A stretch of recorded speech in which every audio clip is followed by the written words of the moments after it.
একজন সম্মানিত রোগী জানতে চেয়েছেন, আমার 4 বছরের মেয়ের মাথায় হঠাৎ কিছু কিছু জায়গায় চুল পড়ে গিয়েছে, যেটাকে গ্রামাঞ্চলের ভাষায় টাকে নিয়ে গেছে বলা হয়।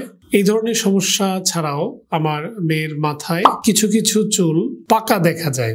এই এত অল্প বয়সে চুলের এই সমস্যাগুলো নিয়ে অভিভাবক হিসেবে আমাদের কি করণীয়? ধন্যবাদ সম্মানিত দর্শক। বাচ্চাদের চুলের বিভিন্ন জটিলতার মধ্যে এই দুইটি সমস্যা খুবই কমন।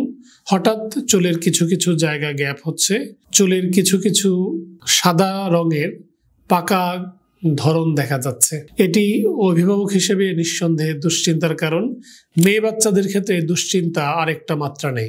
সাধারণত ছত্রাক ঘটিত বিভিন্ন কারণে চুলের এই সমস্যাগুলো হয়। এছাড়া ভিটামিন ঘাটতি থেকে এই সমস্যাগুলো হতে পারে।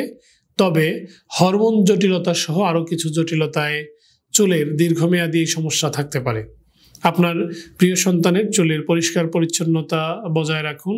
পর্যাপ্ত ভিটামিনের জন্য পরিমিত শাকসবজি, মৌসুমী ফলমূল এবং পর্যাপ্ত পানি বা পানীয় নিশ্চিত করুন।